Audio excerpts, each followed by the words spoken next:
সবার কথা শুনছি, সবার কথা শুনছি। বাগডোগরা শহরে তৃণমূল ছাত্র পরিষদের জেলা সভাপতি তনয় তালুকদারের বিরুদ্ধে গুরুতর অভিযোগ উঠেছে। এক মহিলার দাবি করেছেন চাকরি দেওয়ার কথা বলে তাকে কুপ্রস্তাব দেওয়া হয়েছে। এই ঘটনা নিয়ে এলাকায় তীব্র উত্তেজনা দেখা দেয় এবং স্থানীয়রা তনয়কে গণধোলাই দেয়। পরে পুলিশ এসে তাকে উদ্ধার করে থানায় নিয়ে যায়। ঘটনাটি ঘটেছে বাগডোগরা হরেকৃষ্ণ পল্লীতে, যেখানে ওই মহিলার লিখিত অভিযোগের ভিত্তিতে তদন্ত শুরু হয়েছে। তিনি জানান, চাকরি দেওয়ার কথা বলে তনয় তালুকদার তাকে অশালীন প্রস্তাব দেন। পুলিশ তাকে পিয়ার বন্ডে রাতেই মুক্তি দেয়। এদিকে ঘটনার প্রতিবাদে এসএফআই ও বিজেপি দল বাগডোগরা থানায় বিক্ষোভ কর্মসূচি পালন করে। তারা এ বিষয়ে কঠোর পদক্ষেপ নেওয়ার দাবি জানায়। পুলিশের তদন্ত এখনো চলমান। Bureau report, news prime Times. চাকরির নামে চাকরি চাইছিল তনয় তালুকদারের কাছে এরকম 500 স্ক্রিনশট আছে যে উনি হচ্ছে নোংরা মেসেজ করছে, থাকলে ইয়ে করতে দিবে। এই যে ভিডিও আছে, এই দেখেন, এই যে সব ভিডিও আছে, এগুলো আমি দরকার পড়লে এগুলাও দিব। এই যে এরকম 500 লোক এরকম করে 500 মেসেজ, 2 বছর ধরে মেসেজ করছে। এটা তোমরা কি চাইছো? মানে আমি যদি করি এতক্ষণে তো আমাকে ওয়েস্ট বেঙ্গল ছাড়তে হইতো। তোমরা ও তো একটা বড় পদে রয়েছে, কেউ সামনে আসতে যাচ্ছে না, যে এতজন আছে সামনে আসতে পারতেছে না, কিন্তু যেটা ভুল ওটা ভুল। আপনাদেরকে অনেককে মানা করলো ভিডিও করতে, আমি দেখছি, কিন্তু আপনারা যেটা করছেন ভালো করছেন, যেটা ভুল এটা প্রতি তনয় তালুকদার তিনি একজন মহিলাকে চাকরির প্রলোভন দেখিয়ে তাকে কুপ্রস্তাব দিয়েছেন, নোংরা মেসেজ ওনাকে চালনা করেছেন এবং এটা একবার না একাধিকবার এই ঘটনা ঘটেছে বলে আমরা জানতে পেরেছি।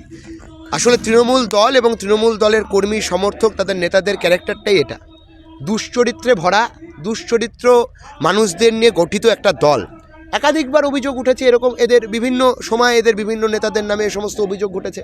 এবং আমি গতকাল শুনলাম যে এমন নাকি অবস্থা, উনি যেখানে থাকেন সেই পাড়ার মানুষেরাই নাকি তাকে ঝাড়ু জুতা ফুতা লাথি নাকি ওকে নাকি মেরেছে। জানি না, এর ঘটনা শুনতে পেরেছি, আপনারা ভালো বলতে পারবেন, আপনাদের কাছে খবর আছে তো? এরকম আমি শুনতে পেরেছি। যাই হোক, এরা মানুষের মতন করে প্রতিবাদ করেছে।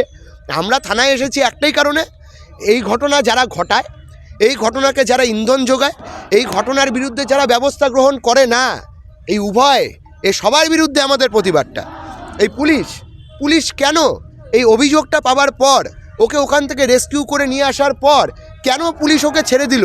এখন পুলিশকে আমি আমরা প্রশ্ন করলাম যে আপনারা কেন ওকে ছেড়ে দিলেন? উনি কি কোনো মন্ত্রী, বিধায়ক, নাকি দেশের জন্য মহান কোনো কাজ করেছেন যে ওনাকে রেস্কিউ করতে হবে? তখন পুলিশ জবাব দিল যে না, আমরা ওকে রেস্কিউ করেছি, অভিযোগপত্র জমা পড়েছে, অভিযোগপত্র নাকি খুব মানে ছোটো নাকি অভিযোগপত্র জমা পড়েছে। তখন আমরা বললাম যে আপনারা কেন নিজেদের উদ্যোগে যখন গ্রেপ্তার করে আনলেন, তাহলে কেন নিজেদের উদ্যোগে সুমোটো মামলা করলেন না? এই প্রশ্নের উত্তর কিন্তু দিতে পারলেন না। পুলিশের তো সুমোটো মামলা করার দায়িত্ব আছে। আইনের রক্ষক যারা, আইনের রক্ষা যাদের করার দায়িত্ব, তারা আজকে আইনকে নিয়ে ছেলেখেলা করছেন। তৃণমূল দল এবং তৃণমূল কংগ্রেস তাদের নেতাদের অঙ্গুলি হিলনে এরা কাজটা করছে। এই পুলিশ প্রশাসন মনে হচ্ছে যে রাজনৈতিক প্রভাব 100%। তৃণমূল ছাত্র পরিষদের জেলা সভাপতি, জেলার সর্বোচ্চ নেতা, রাজনৈতিক প্রভাব ছাড়া এটা হয় নাকি? ওনার মাথায় বড় বড় এই শিলিগুড়ির মেয়র, তার হাত থাকতে পারে তার মাথায়, তৃণমূলের জেলা সভানেত্রী, ওনার হাত থাকতে পারে তার মাথায়, এবং আছে। তার জন্যই তো উনি ছাড়া পেয়ে বাড়িতে বসে আছেন, নিশ্চিন্তে বসে আছেন। কেন বসে আছেন? আমার পরিচয়, আমার নাম অঙ্কিত দে, এসএফআই দার্জিলিং জেলার সম্পাদক।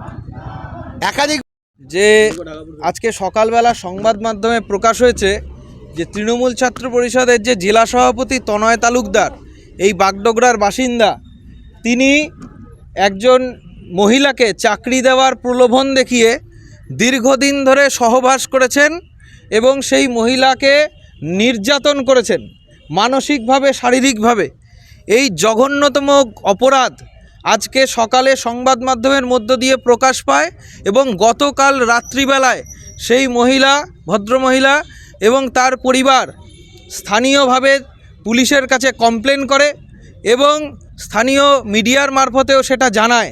এই লজ্জাজনক ঘটনার সাথে যুক্ত তৃণমূল ছাত্র পরিষদের সভাপতি তনয় তালুকদারকে অবিলম্বে পুলিশকে গ্রেপ্তার করতে হবে।